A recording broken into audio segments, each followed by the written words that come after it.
নামৰ ঠাইত সেই পশুটো উদ্ধাৰ হৈছে। মই হাৰমতি ফৰেষ্ট অফিচৰ পৰা আহিছোঁ।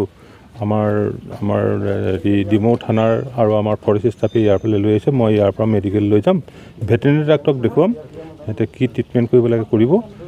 তাৰপিছতে আমি জংঘলত ইয়াক এৰিম। আমি পথালি ফাৰ্মতে এৰিম বুলি ভাবিছোঁ। তথাপিতো আমাৰ অফিচাৰক মই সুধি ল'ম ক'ত এৰিলে ভাল হয়, তাতে এৰিম। কি পশু এইটো ডিৰ বুলি কয়, মানে ডেন্সিং ডিৰ। আমি চকুটোৰ গামোচা এখনে বন্ধ কৰি দিছোঁ, কিয়নো চকুটো খোলা থাকিলে সি হাৰ্ট ফেইল কৰি যায়। আঘাতটো ভৰিত পাইছে, ভৰিটো অকণমান তেজ ওলাই আছে আৰু মুখত পাইছে। আমি এইটো ভেটেৰিনেৰী ডাক্তৰক দেখুৱাই ল'ম। দেখুৱাই লোৱাৰ পিছতহে আমি আমাৰ ব্যৱস্থা হাতত ল'ম।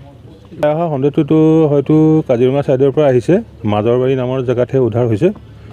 এনেকৈ খৰালি দুই এটা ওলাই আহেই। কিছুমানে ঘাঁহৰ সন্ধানত আহে আৰু কিছুমানে এনেই ফূৰ্তিতে ওলাই আহে।